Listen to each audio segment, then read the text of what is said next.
여러분 반갑습니다. 오늘 이 3일 밤 예배, 이 수요일 밤 예배에도 하나님의 크신 은혜가 여러분들의 삶 가운데 임하게 되시기를 주님의 이름으로 축복합니다.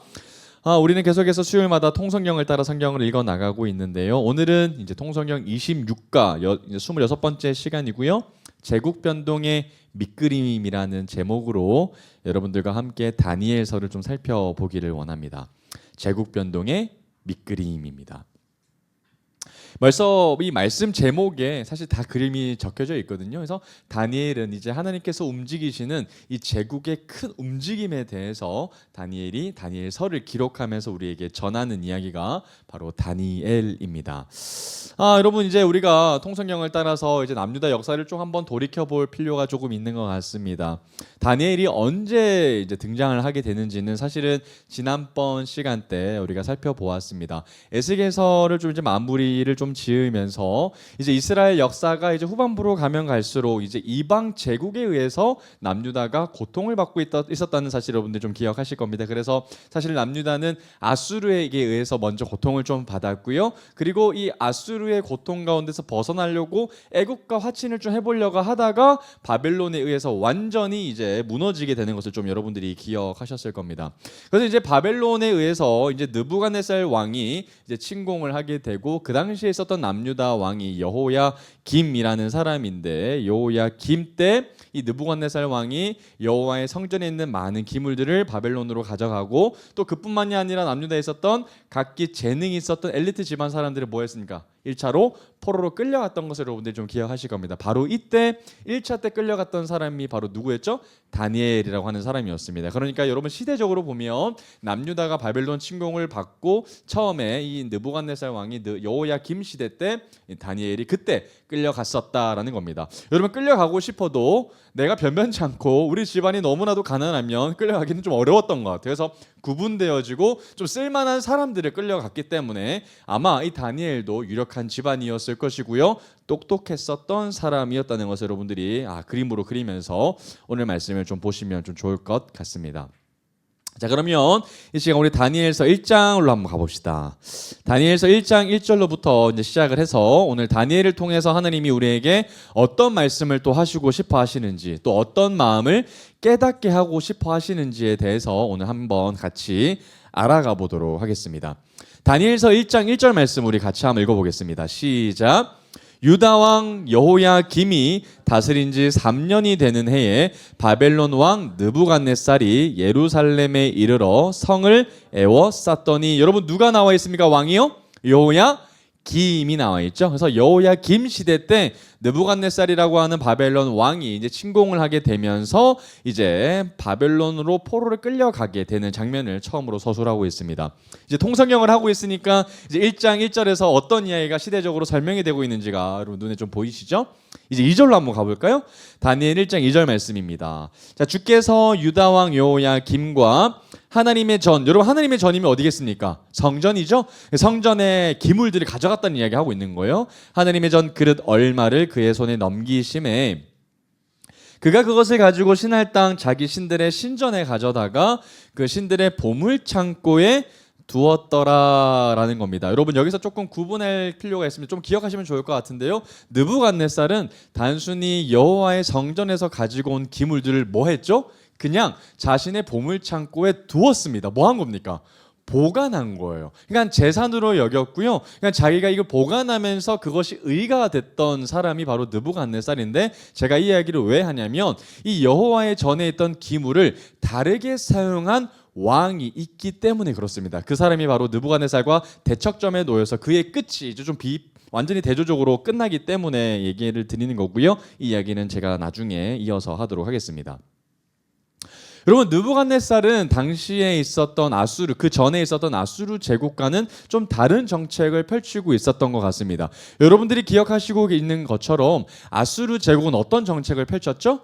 포로들을 잡아다가 어떻게 했습니까? 이 지방 정권을 잘 다스리기 위해서 혼혈 정책을 했어요. 그죠? 그래서 그들의 정체성을 혼탁하게 해서 그래서 억지로라도 반항을 하지 못하게끔 이렇게 막아뒀었던 것이 아수르의 정책이었다면 바벨론은 거기서 한 단계 더 나가서 조금 더 지혜로운 방법으로 하게 됩니다. 어떻게 하냐면요, 당시 아수르가 했었던 방법은 굉장히 이제 야만적이에요. 굉장히 야만적인 그런 행동을 했고요, 비신사적인 행동을 했는데 바벨론은 오히려 자신들의 문화를 굉장히 고급적으로 이미지를 줍니다. 그래서 얘들아, 이 바벨론은 굉장한 제국이야. 거대했던 아수르도 우리 칼에 한숨에 끝나버렸어. 그래서 이제 너희들은 선택해. 우리의 고귀하고 고결하고 아주 막강한 이 바벨론의 교육과 문화를 너희들에게 무상으로 제공해 주겠어 라고 했습니다. 그러면 그들이 바벨론 제국을 봤을 때 이건 억지로 우리가 교육 받아야 될 것이 아니라 굉장히 우리에게 합리적이고 굉장히 해볼 만한 아주 놀라운 선망의 문화로 다가왔을 거라는 겁니다. 그래서 바벨론 아주 그들에게 치밀하게 교육이라는 카테고리를 통해서 그들에게 아주 문화적으로 가스라이팅을 하게 되는 것을 이제 보게 될 겁니다. 아주 잘 선택했던 것 같아요. 그래서 이제 다니엘서 1장 3절에서 5절을 보면 이런 이야기가 나옵니다. 자, 포로를 끌려갔던 그 사람들을 어떻게 하는가 봤더니 왕이 환관장 아스부나스에게 말하여 이스라엘 자손 중에서 왕족과 귀족 몇 사람, 특히 이런 사람들이죠. 4절입니다. 곧 흠이 없고 용모가 아름다우며 모든 지혜를 통찰하며 지식에 통달하며 학문에 익숙한 사람을 꼽게 했습니다. 그래서 왕궁에 설 만한 누구요? 소년 동안 한번 쳐볼까요? 누굽니까? 다음 세대입니다. 여러분, 기가 막혀요. 여러분, 제국은 늘 다음 세대를 타겟팅합니다. 이거 왜 하는 걸까요? 다음 세대를 지금부터 교육하는 거예요. 교육해서 어떤 사람으로 만들고 싶은 거예요? 진짜 바벨론을 자랑스럽게 여기는 바벨론 사람으로 만들고 싶은 거예요. 누구를요? 남유다의 똑똑했던 10대들을 대상으로. 여러분, 진짜 머리 좋게 한 겁니다. 그래서 왕궁에 설 만한 소년들을 데려오게 했고요. 10대들을 데려오게 했고요. 그들에게 갈대아 사람의 학문과 언어를 가르치겠습니다. 그죠? 바벨론의 문화와 또 공부를 무상으로 가르쳐 줬습니다. 아수르하고는 완전히 대조되는 모습이죠. 5절입니다. 또 왕이 지정하여서 그들에게 왕의 음식과 또 그가 마시는 포도주에서 날마다 쓸 것을 주어서 3년을 기르게 했습니다. 여러분, 이게 뭡니까? 특별히 그냥 그들에게 맛있는 거 다 무상으로 줬다라고 얘기하지 않습니다. 이들이 먹었던 음식은 누구의 음식에서 나왔다고 얘기해요? 바벨론 왕이 먹는 그 음식을 같이 나눠줬대요. 그러면 이들에게는 어떤 마음이 들었을까요? 우리는 바벨론 왕이 특별히 애지중지하는 특권층이라는 그 자부심이 있는 거예요. 그래서 우리는 바벨론에 충성해야 되는 사람이야. 왕이 우리 포로됐던 그 우리의 신분들을 뛰어넘어서 우리를 아주 고결하게 대접해주고 우리에게 아주 특권을 준다면 우리는 앞으로 자라서 장성해서 똑똑해서 뭐 해야 되는 거예요? 바벨론에 충성해야 되는 거예요. 여러분, 그게 그들에게는 자부심이 되도록 바벨론 왕이 아주 기가 막히게 계략을 짠 겁니다. 그러니 여러분, 이 다음 세대들이 어떻게 되겠어요? 당연히 바벨론에게 흘러당 넘어가지 않겠습니까? 남유다는 그 당시에 어땠어요? 경제가 어려워져서 굉장히 궁핍한 삶을 살았고요. 또 포로로 끌려가고 또 어떤 때로는 공격을 받아서 우리 가족이 처참하게 죽는 그런 피폐한 남유다의 모습을 살고 있다가 바벨론 제국의 일원으로 받아주니 얼마나 그들이 일단 어깨가 딱 올라가고 자부심이 또 생겼겠습니까? 그렇게 바벨론의 느부갓네살 왕은 바벨론으로 교육화시키고 바벨론 사람으로 만들게 했다는 겁니다. 그래서 두 번째 얘기는 바벨론 교육을 시켰고 또 바벨론 음식을 먹게 했다는 것이 이제 구체적인 그들의 행동이었다는 겁니다. 근데 여러분, 이게 먹는 게 굉장히 크지 않습니까? 여러분, 이제 먹는 걸로 사람을 이제 정신 놓게 만드는 거거든요.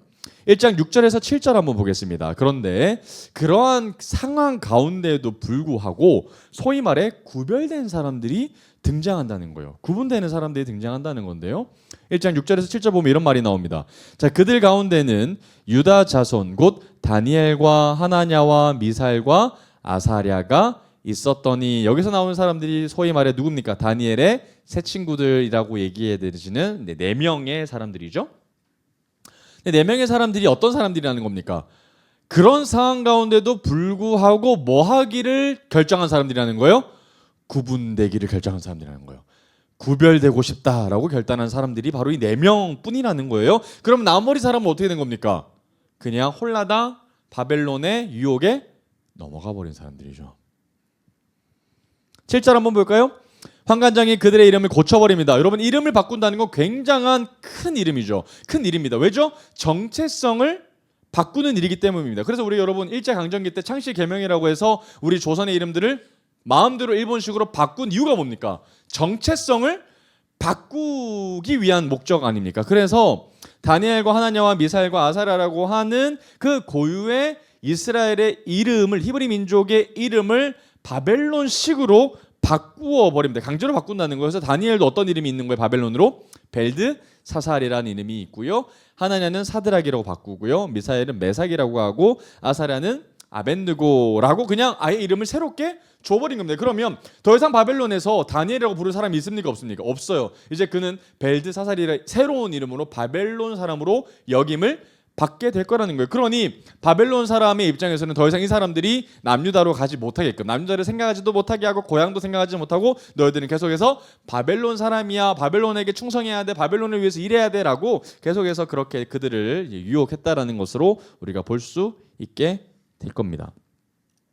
자, 그런데도 불구하고요, 그들이 어떻게 하는지 한번 봅시다. 1장 8절 한번 볼까요? 자, 다니엘이 뭘 합니까? 한번 밑줄 그어볼까요? 뭐 해요? 뜻을 정합니다. 밑줄 그어볼까요?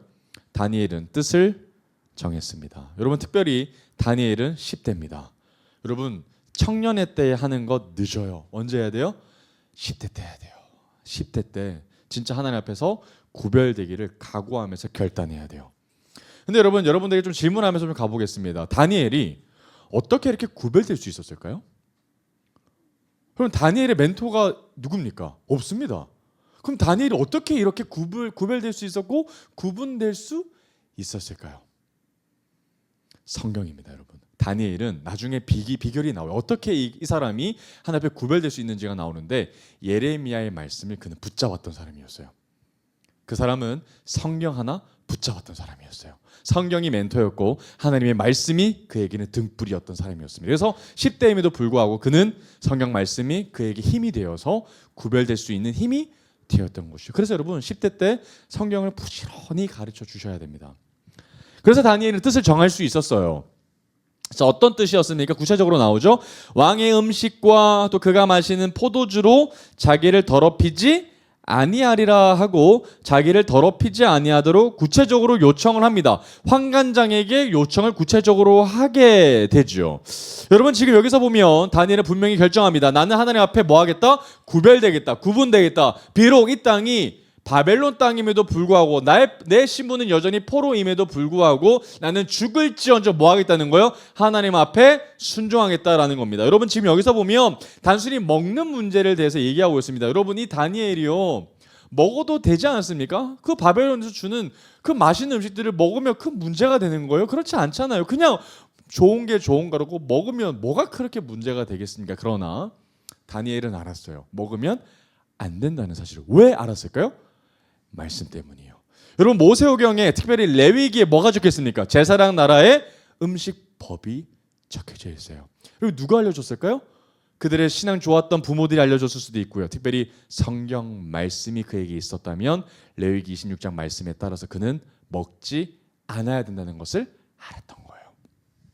그래서 여러분, 다니엘은 굉장히 단순했습니다. 하나님이 그렇게 하라고 하셨으니, 하나님이 하지 말라고 하셨으니 그냥 그것에 따라서 순종하기로 결단한 거죠.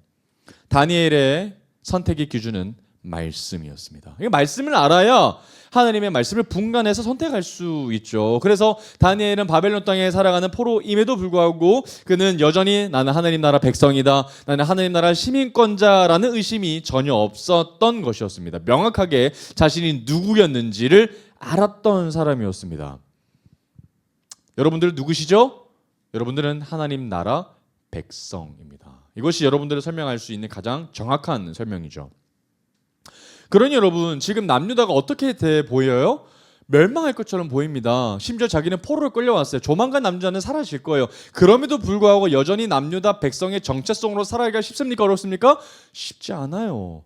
빨리 바벨론 제국으로 또 붙어야죠. 그런데 그렇게 하지 아니하고 그는 여전히 하나님 앞에 서 있었던 다니엘의 모습이었다는 겁니다. 얼마나 멋져요, 그죠? 그런데 여러분, 이런 행동이 여러분 얼마나 위험한 일입니까? 누구한테? 바벨론 왕의 입장에 보면 굉장히 위험한 일이거든요. 여러분, 남유다는 곧 멸망합니다. 그런데 끝까지 자신들은 남유다 정체성을 버리지 않기로 결심하고 결단하는 소년들의 무리가 있다면 바벨론 왕의 입장에서는 어떻게 하는 게 맞습니까? 대놓고 죽여야 기강이 딱 잡히겠죠. 그러니까 여러분, 이거는 어떤 행위냐면 목숨을 바쳐서, 목숨을 걸어서 하나님 앞에 말씀을 지키겠다고 다짐한 사람들의 모습입니다. 여러분, 이 모습을 딱 보면 다윗이 생각나죠. 골리앗 앞에 목숨 걸고 섰던 한 사람, 다니엘 같은 사람이죠. 사무엘 같은 사람. 그 사람이 오늘 이 시간 가운데 다니엘도 여전히 동일한 모습으로 나오고 있지 않습니까? 그런데 여러분, 다니엘이 하나님 앞에 그렇게 구별되고자 결정하고 결심하고 목숨까지도 하나님 앞에 두렵지 않고 딱 내놓으니까 하나님이 그를 뭐 하시냐면요, 한번 볼까요? 1장 9절 한번 보겠습니다. 절대로 하나님이 그를 내버려 두지 않으셔요. 1장 9절 보면 이런 말씀이 나옵니다. 하나님이 다니엘로 하여금 환관장에게 어떻게 하십니까? 은혜와 긍휼을 얻게 하셔요. 어떤 사람에게? 하나님 앞에 뜻을 구별하여서 하나님께 순종하겠다고 다짐하는 사람에게 하나님 절대로 모르신다고 하시지 않아요. 어떻게 하신다고요? 그의 삶을 돌아보시고요, 특별히 그 주변에 있는 사람들에게 은혜와 긍휼을 얻게 하셔요. 여러분, 그러니 여러분, 이거는 설명할 수 있는 은혜입니까? 설명할 수 없는 은혜입니까? 하나님이 아니면 설명할 수 없는 은혜입니다. 여러분, 그래서 저는 이런 부모님들이 되시길 바랍니다. 우리 자녀가 정말 사람들에게 설명할 수 없는 은혜를 받기를 축복하는 여러분들의 부모가 되시기를 간절히 소망합니다. 여러분, 그게 진짜 자녀를 위한 기도의 핵심이거든요.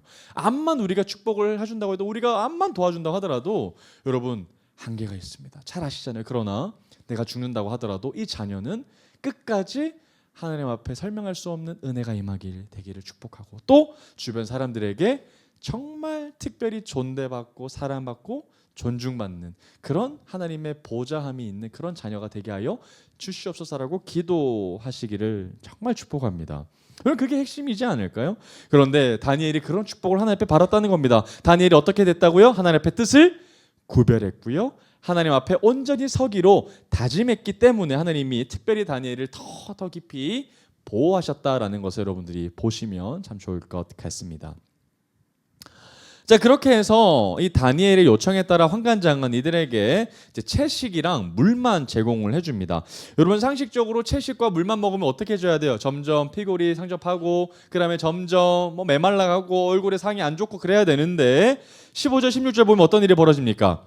열흘 후에 이제 테스트를 해봅니다. 누가 더 좋았는지, 기름진 것을 먹은 사람들이 더 좋은지 아니면 채식을 한 사람들이 더 좋은지 딱 봤더니 이런 표현이 나와요. 열흘 후에 그들의 얼굴이 더욱 어떻게 되었던 거예요? 아름답고 살이 더욱 윤택하여 왕의 음식을 먹는 다른 소년들보다 어떻게 됐습니까? 더 좋아 보였다. 여러분, 상식적으로 맞지 않아요. 그런데 이게 어떻게 된 일입니까? 하나님께서 그들을 돌보셨다라고만 설명할 수 있는 거죠. 그죠?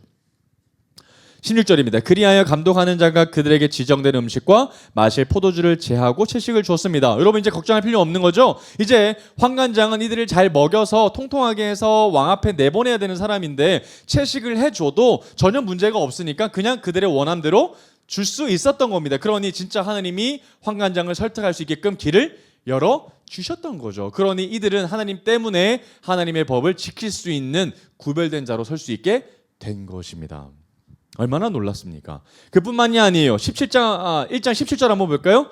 다니엘이 구하지 않은 것까지도 하나님이 주시는 장면이 나오거든요. 17절 뭐라고 나오죠? 하나님이 이 네 소년에게, 자, 동그라미 쳐볼까요? 자, 오늘날 살아가는 부모님들도 여러분 마찬가지의 바람입니다. 뭐 주셔요? 동그라미 학문 주십니다. 이 지혜 주시는 거죠. 두 번째, 모든 서적을 깨닫게 하십니다. 또 뭐 주셔요? 지혜도 주시죠. 그런데 특별히 뜻을 구별해서 목숨까지도 헌납하기로 작정한 다니엘에게는 뭐도 주십니까? 환상과 꿈을 깨달아 알게 하시는 놀라운 은혜까지 하나님이 주신다는 거거든요. 여러분, 환상과 꿈을 왜 깨닫는 것이 중요할까요? 언제 쓰임 받습니까? 다니엘이 이 은혜가 하나님 나라 가운데 사람을 움직이실 때, 특별히 왕을 움직이실 때 하나님이 다니엘을 놀랍게 쓰시거든요. 그러니 이 환상과 꿈을 해석한다는 거, 깨달아 알게 한다는 것은 하나님이 앞으로 엄청나게 쓰실 것이라는 메시지이기 때문에 놀라운 거라는 거예요. 그러니 여러분, 다니엘은 뭐 하기만 했을 뿐인데, 하나님 앞에서 뜻을 정해서 구별되고자 결심했을 뿐인데, 하나님은 다니엘을 뭐 하기로 결정하신 거예요? 이 시대 때 놀랍게 쓰시기로 결정하셨다는 거예요. 여러분, 그러니 이 땅 가운데 내가 얼마나 좋은 부모를 만났느냐, 아니면 좋은 직장을 가졌느냐, 얼마나 내가 탁월한 능력을 가졌느냐가 아니라, 내가 얼마나 하나님의 말씀을 잘 깨달아 알아서 하나님의 말씀대로 이 시대 가운데 순종하며 살았느냐가 하나님이 쓰시고 쓰시지 않는 변곡점이 된다라는 거예요. 여러분, 그러니 우리 자녀들에게 뭐 해야 됩니까? 뭘 물려줘야 됩니까? 신앙을 유업으로 남겨주는 것이 여러분 가장 중요한 유산인 줄 믿습니다. 할렐루야. 여러분, 그것 말고 우리가 뭘 줄 수 있겠습니까? 썩지 않을 영원한 것을 우리 자녀들에게 물려주시기를 간절히 축복합니다. 그러니 여러분, 이 모습은 요셉과도 너무 비슷하죠. 정말 꿈과 이 환상을 해석할 수 있는 이 놀라운 지혜는 요셉도 받지 않았습니까? 자, 다니엘서 1장 19절에서 20절 한번 보겠습니다. 자, 왕이 그들과 말하여 보매 무리 중에 다니엘과 하나냐와 미사엘과 아사랴와 같은 자가 있다 없다? 없다는 거예요. 하나님 마음에 합한 사람, 하나님 마음에 맞는 사람이 이 사람밖에 없었다는 거예요. 자, 그런데 자, 그들을 왕 앞에 서게 합니다. 그죠? 자, 그리고 20절입니다. 왕이 그들에게 모든 일을 묻는 중에 그 지혜와 총명이 온 나라 박수와 술객보다 몇 배? 10배나 나은 줄 아니라. 하나님 마음에 합하니까 이 세상 왕도 뭐합니까? 너무 기뻐하는 자들로 쓰임받게 되는 거예요. 그래서 그들의 지혜가 세상 지혜보다 몇 배? 10배나 충만하게 주셔서 비교할 수 없을 만큼의 이들이 쓰임받게끔 하신다라는 거예요. 여러분, 하나님의 쓰시는데 이들이 세상 가운데 쓰임받지 않겠습니까? 아니죠. 하나님의 쓰시면 이들은 마찬가지로 세상 가운데 놀랍게 쓰임받게 되는 줄 믿습니다. 딱 하나예요. 악한 시대에 여전히 뜻을 정해서 구별되기로 작정한 사람들이 이 시대에 쓰임받는 사람들의 비결인 줄 믿습니다. 여러분, 이 세상이 얼마나 악한가, 얼마나 많은 사람들이 그렇게 살고 있는가는 중요하지 않습니다. 오히려 그런 시대일수록, 점점 어두워지는 이 시대일수록, 많은 사람들이 거슬러가는 이 시대일수록 하나님께 마음에 맞는 사람은 극히 드물 겁니다. 그러나 그런 사람을 하나님이 지금도 찾고 계신다면 우리는 지금이야말로 나야, 내가, 그리고 우리의 자녀가 하나님 앞에 온전히 서게 되는 것이 중요한 때라는 거죠. 그런 사람들은 하나님이 지금 너무나도 찾고 계시는 줄 믿습니다.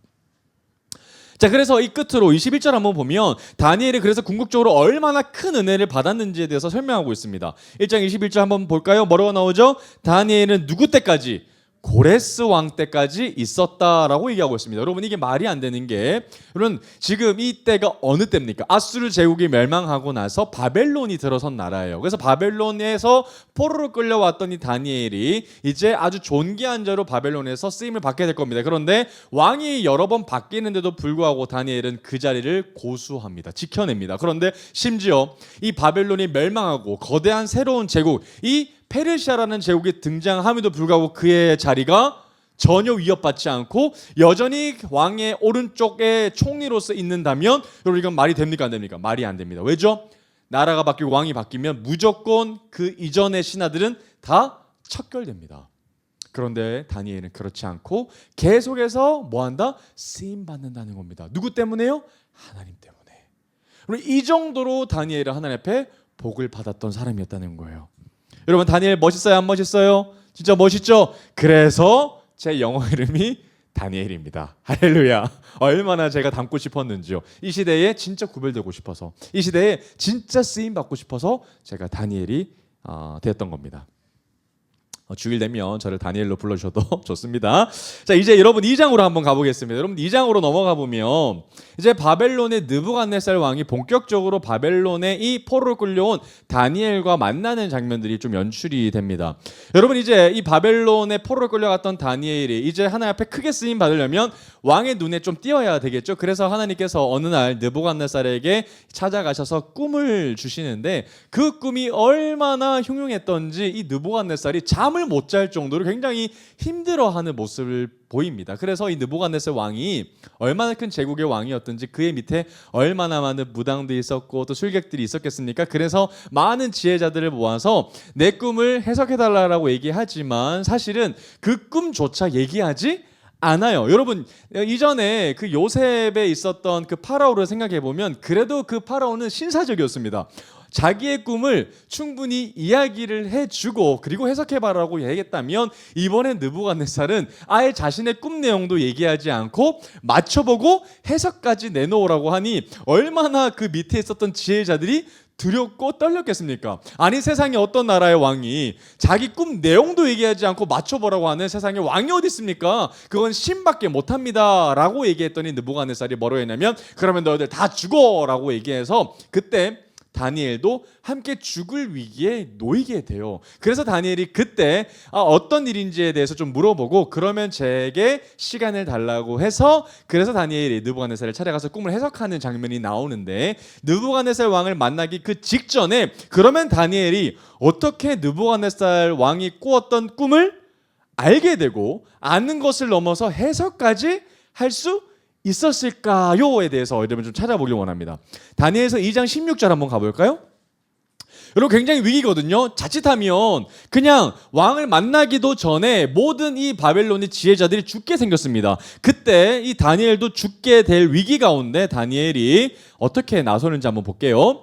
2장 16절 보면 이런 말씀이 나옵니다. 다니엘이 들어가서 왕께 구하기를 시간을 주시면 왕에게 그 해석을 알려드리리다 하니라. 여러분 굉장히 목숨을 또 한 번 겁니다. 여러분 가만히 있으면 될 일인데 또 한 번 굳이 나서서 다니엘이 느부갓네살에게 나간다고 얘기를 합니다. 누구 백 믿고 나간 거예요? 하나님이죠. 여러분 다니엘은 아무것도 모릅니다. 느부갓네살이 무슨 이야기 했는지 그리고 어떤 꿈을 꿨는지는 전혀 몰라요. 그러나 누구만 믿고 나간 거예요? 하나님만 믿고 간 거예요. 그냥 하나님만 백으로 믿고 나간 거예요. 17절이에요. 이에 다니엘이 자기 집으로 돌아가서 자 뭐합니까? 그 친구 하나냐와 미사엘과 아사랴에게 그 일을 알렸어요. 뭐 한 거예요? 기도해달라고 요청한 거예요. 여러분 신앙생활은 혼자 안 됩니다. 같이 해야 돼요. 내가 넘어지면 방법이 없습니다. 그때 옆에 있어야 되는 정말 또 다른 동역자가 있어야죠. 그래서 교회가 너무 중요한 겁니다. 그래서 하나냐와 미사엘과 아사랴에게 이 위기를 알립니다. 그래서 같이 기도하자는 거예요. 자, 그때 18절입니다. 하늘에 계신 하나님이 이 은밀한 일에 대하여 뭐 하셨다고요? 불쌍히 여기셨습니다. 여러분, 하나님이 우리를 불쌍히 여기시면 끝납니다. 여러분, 문제가 없어져요. 하나님이 우리를 불쌍히 여기시면 모든 문제가 아무것도 아니게 돼버립니다. 여러분 그래서 우리가 평생 하나님 앞에 구해야 될 기도가 뭡니까? 하나님, 주님 우리를 불쌍히 여겨주십시오. 또 한나가 기도했던 것처럼 주님 우리를 나를 기억해 주십시오. 여러분 이것만 응답되면 끝입니다. 끝입니다. 하나님이 불쌍히 여기시는데 그 누가 우리에게 해를 감히 하겠습니까? 그래서 하나님이 불쌍히 여기시죠. 그래서 다니엘과 친구들이 바벨론의 다른 지혜자들과 함께 죽임을 당하지 않게 하시기를 그들로 하여금 뭐하게 하셔요? 동그라미 구하게 하십니다. 여러분 뭐하게 하시는 거예요? 너희들아 내가 너희들을 불쌍히 여겨주게끔 너희들이 그렇게 뭐하라는 거예요? 입을 벌려서 함께 모여 기도하라는 거예요. 다른 거 붙잡고 하지 말고 그냥 하나님 우리를 불쌍히 여겨주십시오. 우리를 긍휼히 여겨주십시오. 그거 놓고 기도하라는 거예요. 그러면 내가 뭐하겠다? 너희들을 불쌍히 여겨서 이 모든 환난으로부터 내가 뭐하겠다는 거예요? 구원하겠다라고 하나님이 그들에게 얘기하시는 겁니다. 그래서 그들이 막 그렇게 기도했던 것 같아요. 간절히 모여서 4명에서 다락방에 모여서 막 그렇게 기도했더니 어떤 일이 벌어집니까? 19절. 이에 이 은밀한 것이 밤에 환상으로 다니엘에게 나타나 보임에 다니엘이 하늘에 계신 하나님을 뭐 했다고요?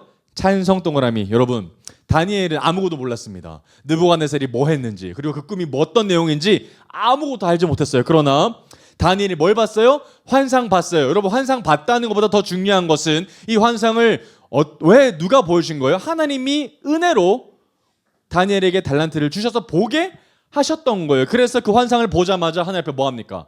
예배합니다. 찬송합니다. 나 같은 미천한 자에게 하나님 뭐 보여주신 거예요? 하나님의 비전을 보여주신 거예요. 하나님의 꿈을 보여주신 거예요. 그러니까 여러분 다니엘이 얼마나 하나님을 경외했는지가 여러분 잘 느끼실 수 있죠. 그래서 여러분 이 고백이 너무 중요한 거. 20절 다니엘이 말하 이르되 뭐라고 얘기합니까? 영원부터 영원까지 하나님의 이름을 찬송할 것은 오직 지혜와 능력이 누구에게 있다고요? 하나님 당신에게 있습니다 라고 고백하는 거예요. 21절 그는 때와 계절을 바꾸시며, 자, 다니엘서의 여러분 가장 핵심적인 문장입니다. 말씀이 밑줄 한번 꺼볼까요? 왕들을 패하시고 왕들을 세우시며. 여러분 이게 다니엘서 12장을 관통하는 핵심 구절입니다. 그리고 왕들을 패하시고 왕들을 세우시는 권력을 가지고 계신 분이라면 그분을 우리가 뭐라고 얘기할 수 있는 걸까요? King of King입니다. 왕 중에 왕이죠. 여러분 이게 다니엘을 관통하는 가장 핵심 구절입니다. 자, 그래서 지혜자에게 지혜를 주시고 총명한 자에게 지식을 주시는 겁니다. 그는 깊고 은밀한 일을 나타내시고 어두운 데 있는 것을 아시며 또 빛이 그와 함께 있도다. 나의 조상들의 하나님이여, 주께서 이제 내게 지혜와 능력을 주시고 우리가 주께 구한 것을 내게 알게 하셨사오니 내가 주께 감사하고 주를 찬양하나이다. 곧 주께서 왕의 그 일을 내게 보이셨나이다 하니라. 여러분 지금 뭐 하는 겁니까? 다니엘이 느부갓네살이 꾸었던 꿈도 다 알게 됐고, 그리고 그 환상의 내용까지도 다 알게 됐으니 이제 느부갓네살 앞에 나아가서 그 꿈을 이야기하고 해석만 하면 되는 일이라는 거예요. 그래서 그걸 하게 하셨던 하나님 앞에 무한한 영광과 찬송을 올려드렸다는 겁니다. 그러면 아까 여러분 다니엘이 어떤 고백했어요? 진짜 하나님만이 왕들을 세우시고 패하시는 분이십니다라고 고백했다면 다니엘이 느부갓네살 앞에 나아가는 걸 두려워했을까? 두려워하지 않았을까요? 두려워하지 않았습니다. 왜죠?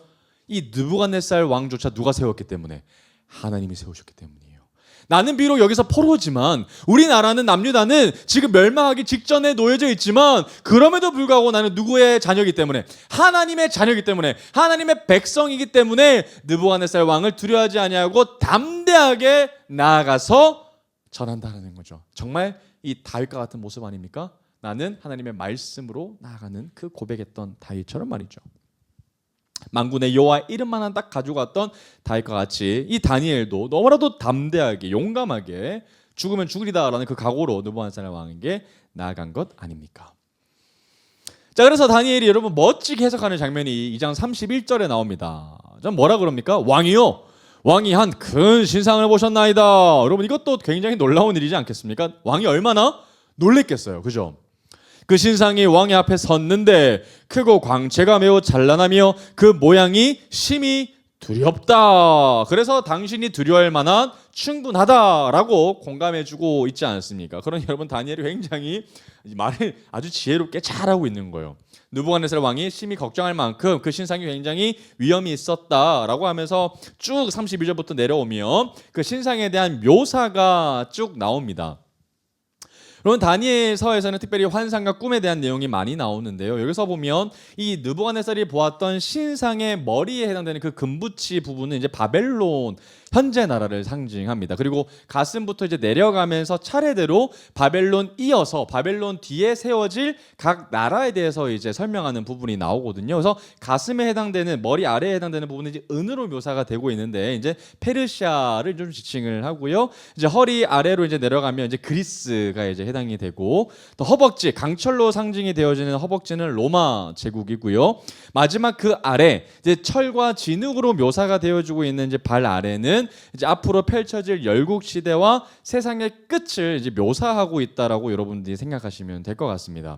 그런데 문제는 한 뜨인 돌이 이 모든 굳건한 이 신상을 뭐 한다는 거예요? 단숨에 무너뜨린다라는 겁니다. 여러분이 돌에 대한 이미지는 나중에 누가 가지고 오냐면 베드로가 가지고 와요. 그래서 베드로전서에 보면 살아있는 산돌이라고 해서 리빙스톤이라고 얘기하고요. 그 선돌은 다름 아닌 예수 그리스도라는 것을 이제 묘사하는 장면이 연결이 됩니다. 그래서 실제로 다니엘서는 나중에 후에 예수 그리스도의 제자들이 많이 인용하게 되고요. 특별히 많이 사용하는 사람은 바로 사도 요한이 요한계시록에서 굉장히 많이 인용을 하는데요. 예수님조차 다니엘서를 인용하시는 장면이 좀 나옵니다. 어찌됐든 이런 묘사들이 좀 많이 있는데 2장 44절에서 45절 한번 보겠습니다. 결국 이 모든 일의 의미에 대해서 지금 설명을 하고 있는 장면인데요. 이 모든 일의 의미가 뭐냐? 이 신상이 결국은 무너지고 그리고 한 뜨인 돌이 날아올 건데 그게 어떤 것을 상징하느냐가 이제 말씀을 이제 하고 있어요. 자, 이 여러 왕들의 시대에 하늘의 하나님이 한 나라를 세우시리니 여러분 이 나라가 어떤 나라일까 한번 적어보겠습니다. 이 한 나라는 예수 그리스도로 말미암아 세워질 하나님 나라입니다. 하나님 나라. 하나님 나라를 세우신다는 거예요. 이것은 영원히 뭐한다? 망하지 않는다는 거예요. 여러분 아까 위에서부터 내려왔던 모든 나라들은 뭐 했습니까? 무너졌다는 거예요. 계속 망한다는 거예요. 그런데 마지막으로 세워질 그 나라는 망하지 않는다. 영원하다. 그리고 그 국권이 다른 백성에게로 돌아가지도 아니할 것이요 도리어 이 모든 나라를 쳐서 멸망시키고 뭐한다? 영원히 설 것이다 라는 겁니다. 그러면 나중에 이 45절에 나오는 이 단어 바로 손대지 아니한 이 뜨인 돌 리빙스톤이 결국 뭐 한다는 겁니까? 이 모든 일을 가지고 오는 거라는 겁니다. 손대지 아니한 돌이 산에서 나와서 새와 놋과 진흙과 은과 금을 부서뜨린 것을 왕께서 보신 것은 크신 하나님이 장래일을 왕께 알게 하신 것이라 이 꿈은 참되고 이 해석은 뭐하다? 확실하다는 거예요. 그래서 그 이야기를 지금 다니엘이 느부갓네살에게 얘기하고 있는 모습을 보고 있습니다. 그럼 여러분 다니엘이 진짜 하고 싶었던 이야기가 뭘까요? 바벨론 제국이 뭐 할 거라는 겁니까? 멸망할 거라는 거, 망할 거라는 거예요. 그런데 이 망하게 하는 이 거대한 페르시아가 세워질 건데 페르시아도 뭐 한다는 거예요? 망한다는 거예요. 나중에 헬라 제국도 그리스 제국도 뭐 한다? 망한다는 거예요. 후에 세워질 로마도 망한다는 거예요. 그런데 그 모든 제국들이 무너지고 언젠가 예수 그리스도께서 오심으로 말미암아 뭐 한다는 거? 이 땅에 무너지지 않을 영원한 나라가 세워지실 것이다 라는 이야기를 하는 겁니다. 그러면 가까이는 예수 그리스도께서 복음서에서 오실 때 처음으로 오셨을 때의 초림 때에 있었던 그 나라의 시작을 알리는 거라면 나중에 이 나라의 완성은 어디겠어요? 요한계시록에서 얘기하고 있는 것처럼 마지막 날 예수 그리스도께서 다시 오시는 그 재림의 때에 그 나라가 뭐 할 거라는 겁니까? 온전하게 굳게 세워질 것이다 라는 이야기를 한다는 겁니다. 그러면 이 제국은 교만하면 됩니까? 안 됩니까? 안 되는 거죠.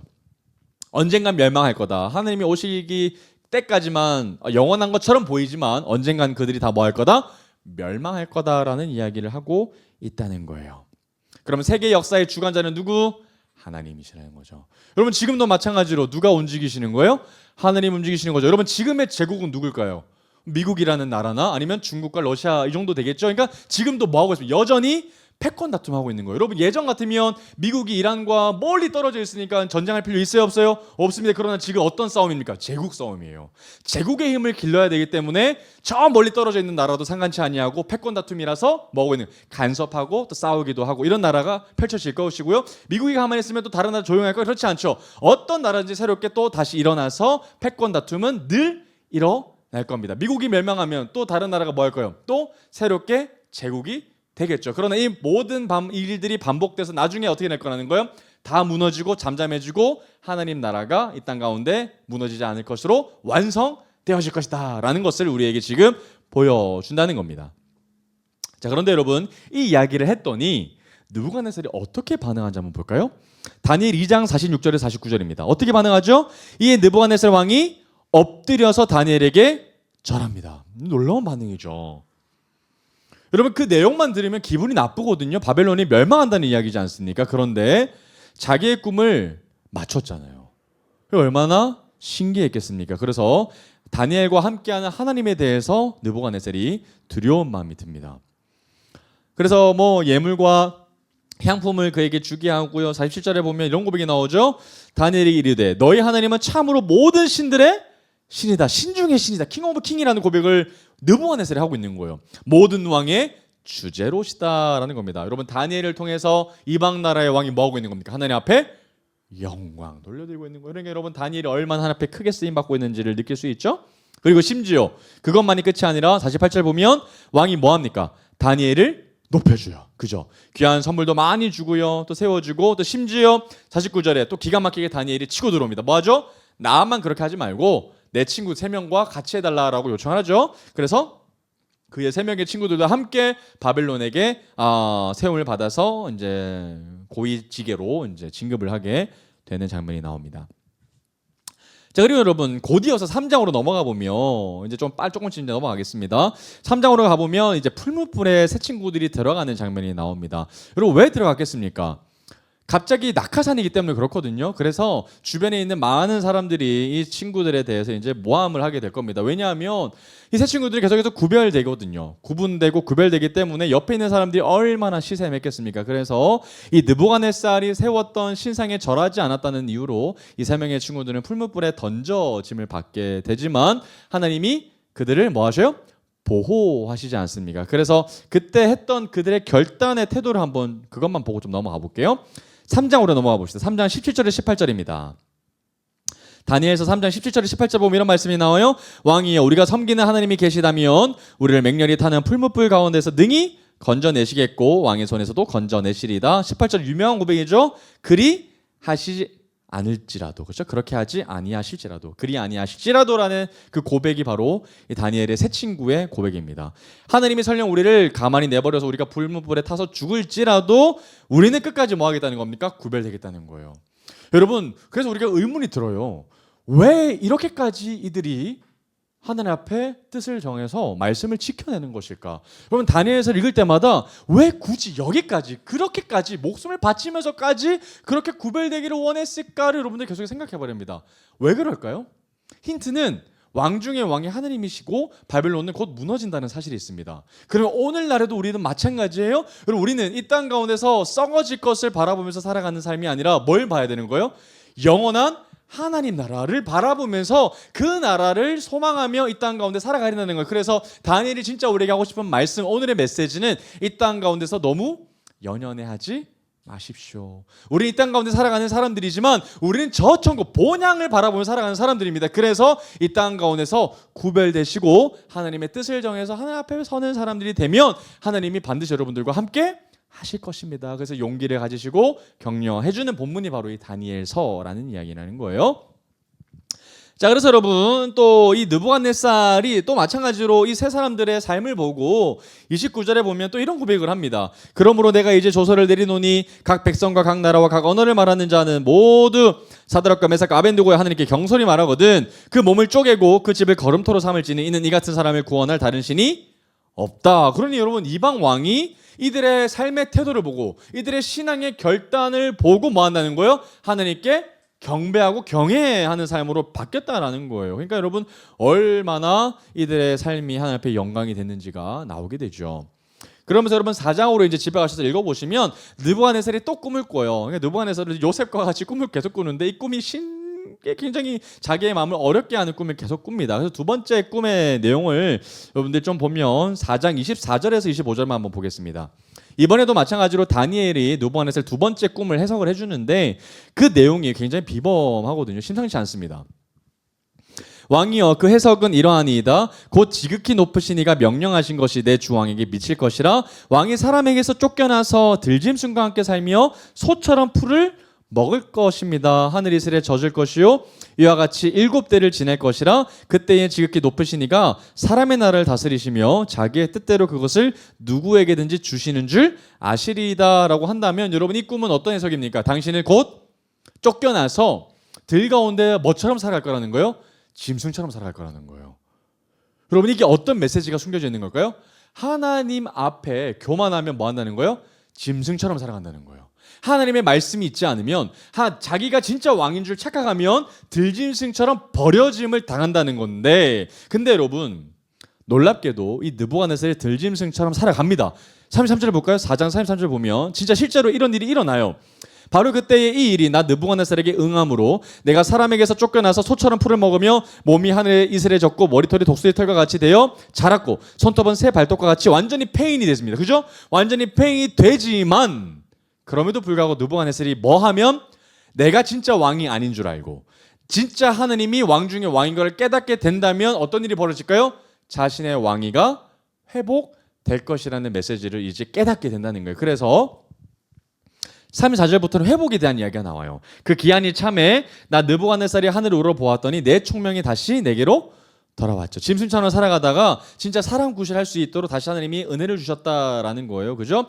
그러면서 이런 고백을 합니다. 이에 내가 지극히 높이신 이에게 감사하며 영생하신 이를 찬양하고 경배하였나니 그 권세는 영원한 권세요 그 나라는 대대에 이르리로다. 그러니 여러분 제국의 왕이었던 느부갓네살이 엄청난 큰 깨달음을 얻게 되는 거죠. 아무리 강해도 이 제국은 하나님 앞에서는 자그마한 나라라는 거예요. 그 고백을 하게 된다는 겁니다. 그러면서 36절에 보면 그때 내 총명이 내게로 돌아왔고 또 내 나라의 영광에 대하여 내 위엄과 광명이 내게로 돌아왔고 또 나의 모사들과 관원들이 내게 찾아오니 내가 내 나라에서 다시 세움을 받고 또 지극히 위세가 내게 더하였나라고 해서 하나님이 완벽하게 그들을 느부갓네살 왕을 복권시키는 장면이 나옵니다. 그러면서 37절 마지막 절에 이런 표현이 나와요.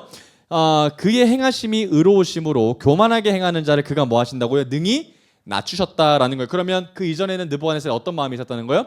교만한 거예요. 내가 진짜 왕인 줄 알았던 거죠. 여러분, 한 나라의 왕이 아니라 제국이었다니까. 생각해보면 제국이었으니 얼마나 그가 마음속에 교만했겠습니까? 내 나라, 내 말 한마디면 완전 나라가 사라지는 정도의 큰 힘을 가지고 있었더라면 여러분, 정말 이 느부갓네살은 진짜 자신이 왕인 줄 착각했을 수 있죠. 그런데 하나님이 느부갓네살을 뭐 하시는 거예요? 너는 진짜 왕이 아니다. 내가 진짜 왕이다라는 것을 느부갓네살에게 알려주셨고, 느부갓네살이 이제 깨닫고 그런 고백을 하니 하나님이 느부갓네살을 다시 회복하셨던 장면이 나옵니다. 자, 그리고 이제 5장으로 넘어가 보면 이제 새로운 왕이 등장합니다. 느부갓네살이 사라지고 이제 벨사살이라고 하는 새로운 사람이 등장을 이제 하게 되는데, 여러분, 이 벨사살을 끝으로 바벨론이라는 나라는 사라집니다. 굉장히 허무하게 사라지거든요. 그런데 여러분, 아까 제가 얘기했죠. 들어갈 때 느부갓네살은 왕의 성전의 기물을 어떻게 했어요? 단순히 보관했다라고 제가 말씀드렸어요. 그런데 이 벨사살은 어떻게 하는지 한번 보겠습니다. 그래서 바벨론의 이 벨사살의 왕은 금방 망하게 되는 이 일이 되는데, 화근이 되는데, 3절과 4절 한번 보겠습니다. 5장 3절 4절 보면 이런 말씀이 나와요. 자, 이에 예루살렘과 하나님의 전 성소에서 중 탈취해 왔던 은과 금그릇을 가져오매 왕이 그 귀족들과 왕후들과 후궁들과 더불어 뭐 했어요? 그것으로 마셔버렸어요. 여러분, 훨씬 더 가증하죠? 하나님의 것을 더럽히게 했습니다. 그들이 술을 마시고는 그 금, 은, 구리, 쇠, 나무, 돌로 만든 신들을 찬양하기 시작했습니다. 느부갓네살과 벨사살은 다르죠? 그래서 벨사살 때 완벽하게 허무하게 끝나버리고 맙니다. 자, 그래서 다니엘 5장 5절 6절 보면 벨사살에게 심판의 메시지가 옵니다. 그때에 사람의 손가락들이 나타나서 왕궁 촛대 맞은편 석회벽에 글자를 쓰기 시작하는데 왕이 그 글자 쓰는 손가락을 봤습니다.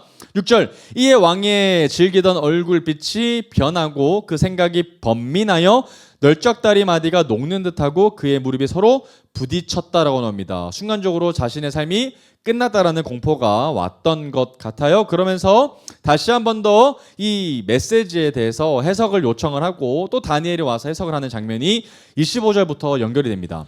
자, 기록된 글자는 이것이니 곧 메네메네 데겔 우바르신이다 라고 이제 해석을 해줍니다. 그러면서 그걸 해석하는데, 자, 메네는 하나님이 이미 왕의 나라의 시대를 세워서 그것을 뭐하게 하셨다? 끝나게 하셨다 함이요. 27절, 데겔은 왕을 저울에 달아보니 부족했다. 베레스는 왕의 나라가 나뉘어서 메대와 바사 사람에게 준 바 되었다 함이니이다. 이에 벨사살이 명하여 그들이 다니엘에게 자주 새 옷을 입히게 하며 금사슬을 그의 목에 걸어주고 그를 위하여 조사를 내려 나라의 셋째 통치자로 삼았습니다. 여러분, 벨사살의 행동이 이해가 되지 않죠. 아마도 벨사살이 곧 자기가 죽을지도 모른다는 공포가 엄습했기 때문에 마지막으로 다니엘에게 선행을 베풀었다고 보는 것 같습니다. 그래서 30 보면 그날 밤에 갈대아 왕 벨사살이 뭐합니까? 바로 죽어버려요. 기가 막히죠. 허무하게 그렇게 바벨론은 끝나버려요. 그리고 아수르보다 더 허망하게 바벨론은 역사에서 사라져 버리고 맙니다. 그리고 이 바벨론 뒤에서 새롭게 나라가 등장했더니 그 제국은 어떤 나라죠? 메대와 바사, 곧 페르시아 제국이 이제 새롭게 등장하고 있습니다. 그러면 여러분, 다니엘을 통해서 뭐가 그려져요? 제국이 뭐하고 있다? 다시 변동하고 있다. 제국이 바뀐다는 건 어떤 의미예요? 하나님이 다시 뭔가 새 일을 행하실 것이다라는 사인 아닙니까? 그래서 여러분, 바벨론이 망했다라는 것은 어떤 의미가 시작됐다는 거예요?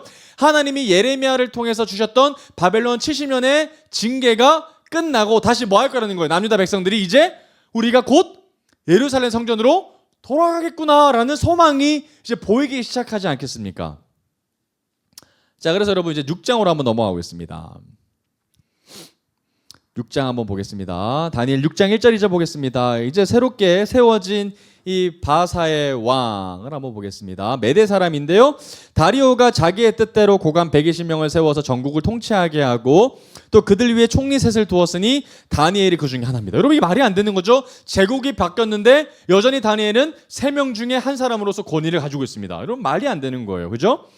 자, 6장 7절 보겠습니다. 나라의 모든 총리와 지사와 총독과 법관과 관원이 의논하고 왕에게 한 법률을 세우며 한 금령을 정하실 것을 구하나이다. 왕이여 그것은 곧 이제부터 30일 동안에 누구든지 왕 외에 어떤 신에게나 사람에게나 무엇을 구하면 사자굴에 던져 넣기로 한 것입니다. 라고 하면서 뭐 하는 거예요? 다니엘을 구렁텅이에 빠뜨릴 계획을 시샘내는 자들이 만들고 있는 겁니다. 그래서 이 다리오에게 왕의 조서를 딱 갖다 밀면서 여기에 찍으십시오 해가지고 왕의 조서가 딱 찍히는 장면이 나오고요. 더 이상 누구든지 왕이 아닌 사람에게 절하는 순간 뭐 하게 되는 거예요? 이제 죽을 위기에 놓이게 되는. 그래서 그 유명한 다니엘이 사자굴에 들어가는 장면이 이제 여기서 연출이 되는 겁니다.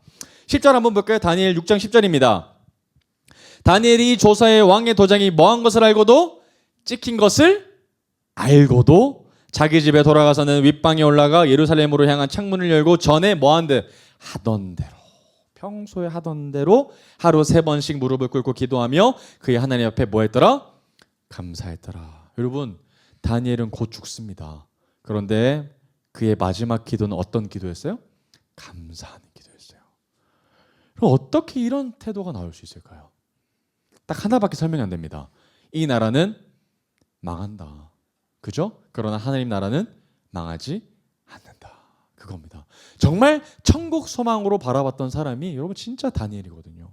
진짜 천국 소망이 우리에게 확신이 들면 이 땅 가운데서 진짜 멋있게 살아갈 수 있습니다. 할렐루야. 여러분 이 기도가 어떤 말씀의 근거에서 나온 기도죠? 여러분 통성교 때 봤습니다. 솔로몬의 성전 낙성식 때 있었던 기도죠. 그래서 여러분 열왕기상 8장 38절 39절에 찾아가 보면 이런 말씀이 나와요. 열왕기상 8장 38절 39절입니다. 한 사람이나 혹 주의 온 백성 이스라엘이 다 각각 자기의 마음의 재앙을 깨닫고 이 성전을 향하여 손을 펴고 무슨 기도나 무슨 간구를 하거든 주는 계신 곳에서 하늘에서 들으시고 사하시며 각 사람의 마음을 아시오니 그들의 모든 행위들을 행하사 갚으시옵소서. 주만 홀로 사람의 마음을 다 아심이니이다. 이런 무슨 기도입니까? 어디에 있든지 상관없이 우리가 성전 향해서 기도하면 하나님께서 우리의 기도를 들어 주시옵소서라는 기도가 있었기 때문에 다니엘은 그 말씀에 의지해서 매일과 같이 예루살렘 성전에 향해서 뭐 했다는 거예요? 습관을 대로 기도했다는 거고요. 심지어 내가 이렇게 기도하면 이제 죽을 거라는 것을 알고 있음에도 불구하고 하늘 앞에 감사함으로 기도했던 사람이 바로 다니엘이었다는 거죠. 그럼 이제 어떻게 되는 겁니까? 다니엘은 사자굴로 들어가야죠. 왕의 법을 어겼기 때문에 가야 되지 않겠습니까? 자, 이제 그런데도 불구하고 이제 다니엘은 사자굴에서도 먹히지 아니하고 아주 뛰어놀며 안전하게 나오게 되죠. 자, 그러면서 느부갓네살이 해줬던 거랑 똑같이 이 다니엘은 이 메대 왕 다리오에게 또 축복을 받으면서 이 왕이 또 하나님 앞에 영광 올려드리는 장면이 느부갓네살과 똑같이 오버랩되는 장면이 나와요. 그래서 다니엘서 6장 26절과 28절까지 쭉 보면 다리오가 이런 고백을 합니다. 자, 저 중간 부분부터 보면 이런 말씀이 나와요. 그는 살아계신 하나님이시요 영원히 변하지 않으시리시며 그의 나라는 멸망하지 아니할 것이요 그의 권세는 무궁할 것이며 그는 구원도 하시며 건져내기도 하시며 하늘에서든지 땅에서든지 이적과 기사를 행하시는 이로써 다니엘을 구원하여 사자 입에서 벗어나게 하셨음이라 하였더라. 이 다니엘이 다리오 왕의 시대와 바사사라 누구까지? 고레스 왕의 시대까지 형통했더라라는 이야기입니다. 그러면 여러분 다니엘을 통해서 이 다리오마저 뭘 깨달았던 거예요? 우리 메대 나라도 우리 페르시아 나라도 뭐한다? 영원하지 않구나. 진짜 영원한 건 누구밖에 없다? 하나님 나라밖에 없다를 고백했다는 겁니다. 그러면 오늘 우리가 이 다니엘서를 읽은 사람들 어떤 걸 깨달아요? 이 세상이 정말 영원할 것처럼 보이지만 뭐한다? 곧 무너진다. 곧 망한다. 그러나 하나님의 나라는 뭐 할 거라는 겁니까? 진짜 곧 오시며 그의 나라는 영원토록 무궁할 것이다. 그래서 천국 소망을 가지고 살아가십시오라는 이야기들을 우리에게 하고 있는 건 아니겠습니까? 자, 그리고 이제 여러분들 집에 가셔서 7장 8장으로 읽어가 보시면 이제부터 좀 어렵습니다. 그래서 다니엘서 초반 부분은 좀 쉬운데 그 뒤로 넘어가면 계속해서 환상에 대한 이야기가 나오기 때문에 그래서 좀 어렵습니다. 그런데 중요한 부분만 굵직굵직하게 잡으셔서 한번 좀 잡아보면 좀 좋을 것 같아요. 7장 8장으로 여러분들이 가보시면 다니엘이 이제 꿈을 꿉니다. 여러분 아까 다니엘에게 주셨던 하나님의 은혜 가운데 환상을 보게 하셨고 또 꿈도 보게 하셨다라는 은혜가 있었죠. 그래서 이제는 다니엘이 꿈을 꾸는 장면이 나오는데 그 첫 번째 꿈이 뭐냐면 내 짐승에 대한 환상입니다. 그런데 여러분, 내 짐승의 환상은 뭐 다른 게 아니고 아까 이 느부갓네살이 꾸었던 신상과 동일한 꿈인데요. 그래서 첫 번째로부터 해서 바벨론, 페르시아, 헬라, 로마 제국을 각각 이 네 짐승으로 표현되어졌다라고 여러분들이 보시면 될 것 같습니다. 그래서 이 말씀의 근거가 어디 있냐면 다니엘 7장 17절에 가보면 이런 표현이 나와요. 자, 뭐라고 나오죠? 다니엘 7장 17절에 가보면 그 네 큰 짐승은 뭐라는 거예요? 세상에 일어날 내 왕이다라는 거예요. 그렇죠? 차례대로 일어날 내 왕이라는 거예요. 그래서 특별한 뭐 그런 게 아니라 내 왕이다라고 지금 펼쳐지고 있습니다. 그래서 이단 같은 경우는 이걸 굉장히 이상하게 풀어서 사람으로 얘기를 하기도 하고요. 뭐 별의별 소리를 하는데 여러분들 간단하게 정리하시면 됩니다. 이거는 비유입니다. 그죠? 곧 일어날 일들, 뭐 페르시아부터 쭉 로마까지 일어날 왕에 대해서 얘기를 하고 있고요. 그러면 여러분 똑같이 반복되어지는 이야기가 뭘까요? 그의 나라들이 세워지지만 그의 동물들이 무서워 보이지만 결국은 이 나라가 뭐 할 거라는 거예요? 무너지고 뭐가 영원할 거라는 거예요? 하나님 나라 영원할 거라는 거예요. 그래서 18절에 이렇게 얘기하고 있는 거예요. 7장 18절. 지극히 높으신 이의 성도들이 나라를 얻으리니 그 누림이 뭐하고? 영원하고 영원하리라. 이게 어떤 나라입니까? 내 짐승과 같은 나라가 아니라 하나님 나라라는 거예요. 그러니까 그 전에 있었던 동물들이 굉장히 무섭게 보이고 굉장히 악하게 보여도 상관치 않다. 결국 그 나라가 뭐 할 거라는 거예요? 끝나고 어떤 나라가 올 거라는 거예요? 진짜 하나님 나라가 이 땅 가운데 세워질 거다. 그 이야기하고 있는 거예요.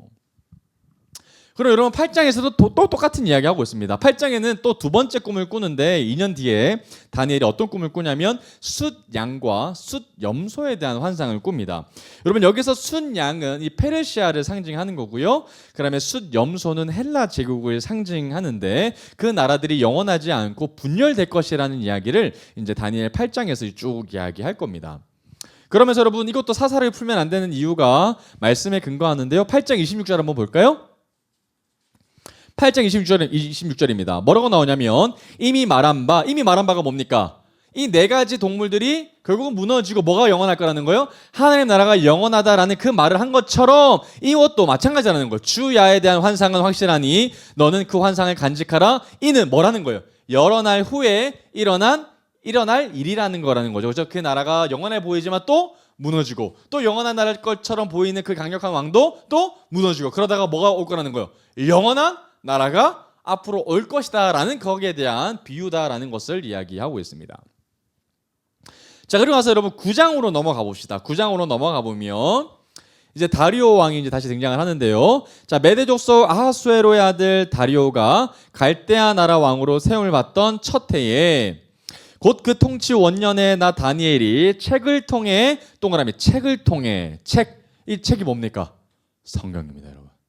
아까 제가 그랬죠. 다니엘이 어떻게 그렇게 구별될 수 있었을까라고 물어봤을 때 그의 삶의 기준은 성경이었습니다. 정말 한 권의 사람이었어요. 책을 통해서 여호와께서 말씀으로 선지자 예레미야에게 알려주신 그 연수를 깨달은 이 연수가 몇 년입니까? 70년이죠. 그죠? 여러분 예레미야가 약속했던 그 말씀대로 깨달았었던 거예요. 곧 예루살렘의 황폐함이 70년 만에 뭐하다? 그치리라 하신 것이네라고 다니엘이 깨달았던 거예요. 그러면서 여러분 예레미야 29장 10절에 가보면 그 말씀 가지고 오는 것 기억하실 겁니다. 29장 10절에 가보면 통성교 때 했어요. 여호와께서 이와 같이 말씀하시니라 바벨론에서 70년이 차면 내가 너희를 돌보고 나의 선한 말을 너에게 성취하여 너희를 이곳으로 돌아오게 하실 것이다 라는 그 예레미야 선지자의 말씀을 다니엘이 뭐 한 거예요? 성경을 통해서 봤던 거예요. 그래서 지금 이 시대가 70년이 딱 찼으니까 이제 뭐 할 거라는 거죠? 우리가 돌아갈 날이 오겠구나라는 생각을 했던 겁니다. 그럼 여러분 다니엘이 어떤 마음이 들어야 될까요? 이 시대에 살아있는 이 남아있는 남유다 백성들의 모습을 봐야 되죠. 그런데 여러분 남유다 백성들이 70년 만에 돌아갈 준비가 됐을까 안 됐을까요? 잘 되지 않았다고 성경은 말합니다. 그래서 다니엘이 뭐 하냐면 기도합니다.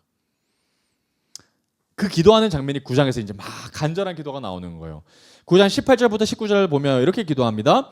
나의 하나님이여 귀를 기울여 들으시며 눈을 떠서 우리의 황폐한 상황과 주의 이름으로 일컫는 성을 보옵소서. 우리가 주 앞에 간구가 없는 것은 우리의 공의를 의지하여 하는 것이 아니요 주의 긍휼을 의지하여 함이니이다.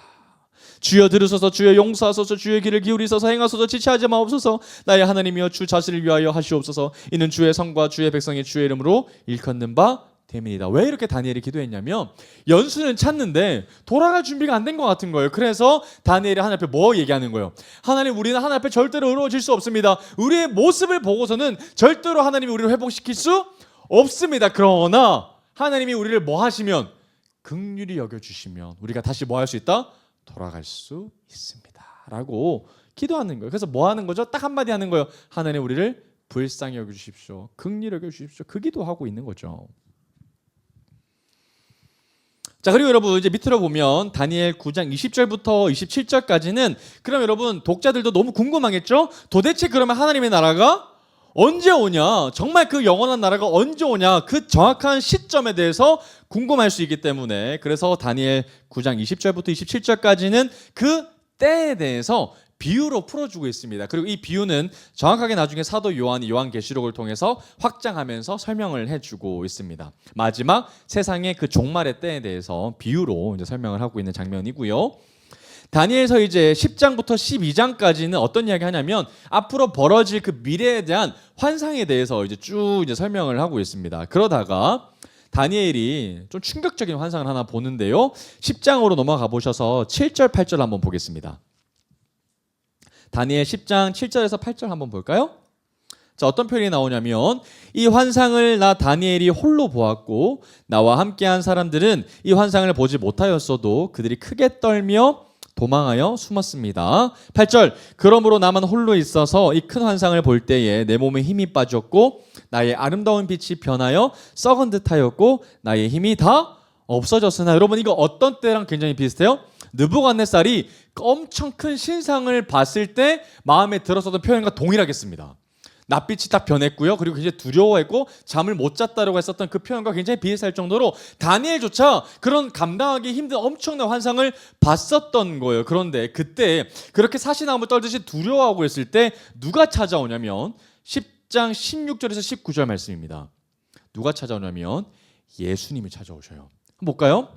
인자와 같은 이가 있어. 인자 같은 이가 예수님이시거든요. 내 입술을 만진지라. 예수님이 다니엘 입술을 만지신 거죠. 내가 곧 입을 열어 내 앞에 서 있는 자에게 말하여 이르되, 내 주여, 이 환상으로 말미암아 근심이 내게 더함으로 내가 힘이 없어졌습니다. 17절, 내 몸에 힘이 없어졌고 호흡이 남지 아니하였사오니 내 주의 이 종이 어찌 능히 내 주와 더불어 말씀할 수 있으리까 하니, 또 사람의 모양 같은 것 하나가 나를 만지며 나를 강건하게 했다. 예수님이시죠. 19절, 이르되 큰 은총을 받은 사람이여 두려워하지 말라. 평안하라. 또 그리고 뭐 하셔요? 강건하라. 강건하라 라고, 이 인자라고 묘사되어지고 있는 예수님이 다니엘에게 이렇게 위로하고 격려하십니다. 그러면서 이렇게 말씀하셔요. 그가 이같이 내게 말하며 곧 내가 뭐해서 힘이 나서 이르되 내 주께서 나를 강건하게 하셨사오니 뭐해라? 말씀 하옵소서 하면서 이 환상에 대한 그림이 이제 연속이 되는 것이죠. 자, 그리고 여러분 12장으로 한번 넘어가 보겠습니다.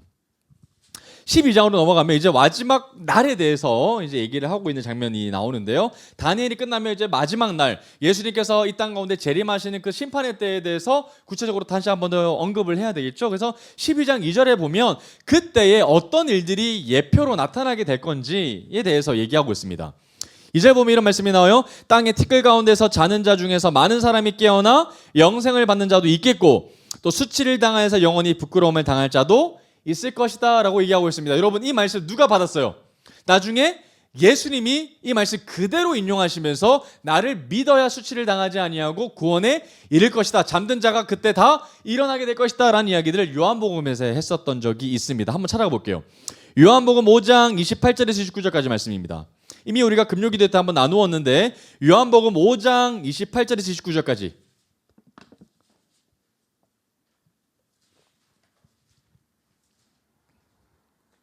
요한복음 5장 28절에서 29절까지 말씀입니다. 자, 뭐라고 말씀하시죠? 예수님께서 이렇게 말씀하셔요. 자, 이를 놀랍게 여기지 말라.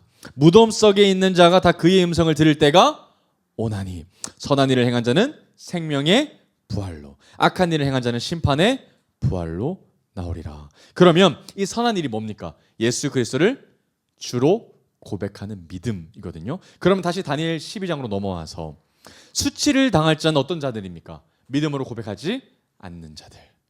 반대로 영생을 받는 자들은 믿음으로 고백한 자들이라는 거예요. 이래나 저래나 그날에는 뭐 할 거라는 걸 다 모두 죽음 가운데서 모든 가운데서 일어날 것이고 영원한 심판에 한 번에 그 심판 가운데 다시 나아가서 이제 영원한 지옥에 가든 영원한 천국에 가든 나뉘게 될 것이다 라는 이야기를 미리 다니엘 12장에서 보여주고 있는 것이고 예수님은 이것을 명확한 기준으로 받아서 설명하고 있는 장면으로 연결되고 있는 것이죠. 그러면 여러분 다니엘서의 마지막 결론이 12장 13절입니다. 우리가 오늘 읽었던 말씀 본문인데요. 우리 다 같이 한번 이 말씀 읽어보도록 하겠습니다. 시작. 너는 가서 마지막을 기다리라. 이는 네가 평안히 쉬다가 끝날에는 내 몫을 누릴 것임이라. 여러분 이게 어떻게 여러분들 가운데 정리가 됩니까? 그 날을 바라보면서 그 날이 언제죠? 예수님께서 다시 이 땅 가운데 오셔서 하나님의 백성들을 모으시고 이 땅 가운데 영원한 나라를 세우시는 그 날을 바라보면서 뭐해라? 인내로 기다려라 라고 오늘 우리에게 말씀을 여전히 하고 있습니다. 그럼 여러분 그 날에 대해서 이제 명확하게 그림을 그려봐야 되겠죠? 여러분 다니엘은 여전히 오실 예수 그리스도를 바라보게 만드는 아주 중요한 본문입니다. 그래서 다니엘을 선지자라고 얘기하는 거거든요. 그래서 다니엘 7장으로 한번 가보겠습니다. 오늘 말씀의 하이라이트는 7장으로 넘어가 봅니다. 다니엘 7장 13절에서 14절 말씀입니다. 자, 그래서 우리가 무엇을 기다려야 되는지에 대해서 다니엘이 이미 말한 바가 있는데요. 환상 가운데 다니엘이 예수님을 봅니다. 다니엘 7장 13절에서 14절까지입니다. 내가 또 밤 환상 중에 보니 누가 인자 같은 이가 하늘 구름을 타고 와서 옛적부터 항상 계신 이에게 나아가 그 앞으로 인도되며 예수님이 하늘 앞에 나아가신다는 거죠. 14절 그에게 뭘 주시고 권세와 영광과 뭐도 주셔요? 나라도 주셔요. 그래서 모든 백성과 나라들과 다른 언어를 말하는 모든 자들이 그를 섬기게 하였으니 그의 권세는 소멸되지 아니하는 영원한 권세요 예수님의 그 나라는 멸망하지 아니할 것이다. 그래서 우리가 마지막을 뭐해라? 기다리십시오. 이 이야기가 다니엘서를 완벽하게 간통하는 이야기입니다. 여러분 그럼 이제 마지막으로 좀 정리해 보겠습니다. 여러분 세상은 하나님의 통치 아래 놓여져 있습니다. 여러분 이것을 믿으시길 바랍니다. 여전히 이 나라가 너무나도 강해 보이고 무너지지 않을 것 같고 악이 만연해 있는 것 같은 이 세상 가운데에도 불구하고 여전히 하나님이 이 땅을 뭐하고 계셔요? 다스리고 계시고 통치하고 계십니다. 이 정말 영원해 보이는 이 땅의 많은 강한 나라들이 제국들이 결국에는 하나님 앞에 낮아지고 무너지게 될 것이고 그 뒤에는 영원한 하나님의 나라가 예수님의 재림하심으로 말미암아 이 땅 가운데 세워지게 될 것입니다. 그러면 언젠가 마지막 그날에는 하나님이 완전한 최후의 승리를 하실 것입니다. 그러면 우리는 뭐 해야 돼요? 이 땅을 살아가는 우리들은 이 땅 가운데서 연연해 하지 말고 최후 승리를 거두실 주님을 바라보며 오늘 이 땅을 오늘의 십자가를 같이 주님과 함께 지고 감으로 말미암아 오늘 우리에게 주신 하나님의 사명을 잘 감당하는 주님의 사람들이 되어야 되지 않겠습니까? 라고 오늘 다니엘이 우리에게 이야기하고 있는 것이죠. 그러니 여러분 오늘 하루도 여러분들이 오늘 이번 남은 한 주도 하나님과 그분의 승리를 바라보시면서 정말 용기로 또 담대함으로 이 세상을 선으로 살아가시게 되기를 주님의 이름으로 축복합니다. 왜냐하면 여러분들은 진짜 하나님이 여기시는 왕 같은 제사장이시기 때문인 줄 믿습니다. 아멘. 여러분들에게 맡겨진 주님의 소명이 너무나도 중요하고 소중하니 그 소명에 붙잡아 이 땅 가운데서 두렵고 떨리는 마음으로 살아가지만 동시에 담대하게 하나님의 영원한 나라를 바라보면서 살아가는 주님의 자녀들, 하나님의 나라 백성들 되시기를 주님으로 축복합니다. 우리 오늘 고백했던 찬송가 다시 고백하면서 오늘 기도하고 예배를 마치겠습니다.